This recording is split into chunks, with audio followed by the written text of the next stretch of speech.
અમૃત પુષ્પ કેન્દ્ર રાજકોટ ઉમેશ કામરિયા. હવે આ બેન એક્યુપ્રેશર માટે આવે છે અને શું તકલીફ હતી અને હવે શું ફાયદો થઈ ગયો એ આ બેનના શબ્દમાં સાંભળીએ. તમારું નામ? રંજનબેન. હવે ગામ? જાયવા. અને કેટલા સમયથી તકલીફ હતી અને શું તકલીફ હતી બોલો. મને સંધિવા હતો 8 મહિના થયા. હા. અને બધા ડૉક્ટરે ગઈ પણ મટ્યો નહીં. એને શું કીધું હતું? એને એ કે સંધિવા ન મટે એમ. ન માટે.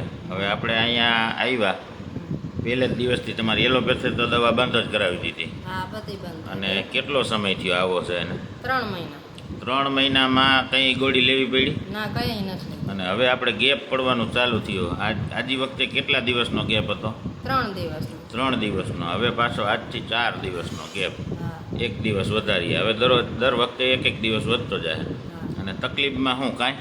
હવે કાંઈ તકલીફ નથી. ખાલી પેનની એક પેની એક છે દુખે અને એ એક પગની. હા, એક પગ. બાકી આખું શરીરમાં તકલીફ હતી, કામ ન થતું. હવે કામમાં કાંઈ તકલીફ? ના, હવે કાંઈ તકલીફ. એટલે ટૂંકમાં ગેપ પડ્યા તોય કાંઈ વાંધો ના, નથી ને? કાંઈ વાંધો.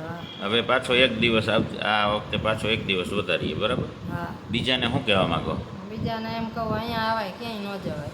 સંધિવા હવે મટી જાય? હા, સંધિવા મટી જાય, બાકી બીજે ક્યાંય જવાય નહીં. અને એલોપેથી દવા આજ સુધી પહેલે દિવસથી જ તમને મેં કીધું હતું પીવાની નથી, પણ જરૂરી નથી પડી ને? પડી. જરૂર નથી પડી. અને હજી પણ ચાલુ નથી. હજી ચાલુ. હવે દવા પાછી દેવાની હતી, દઈ આવ્યા? હા, દઈ.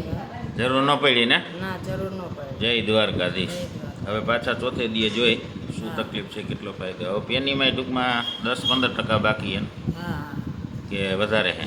બસ 10-15%. 10-15% છે. અને એ થોડીક વાર હાલો. હવે સંધિવા તો વયો જ ગયો, પેનીનું અલગ થયું ને? એ હા. સંધિવા હોય એ પેનીમાં તૈયાર આપણે નહોતું, પણ પેની તમારે અલગથી થઈ છે. જય દ્વારકાધીશ. જય દ્વારકા. સંધિવા તો રેડી ને?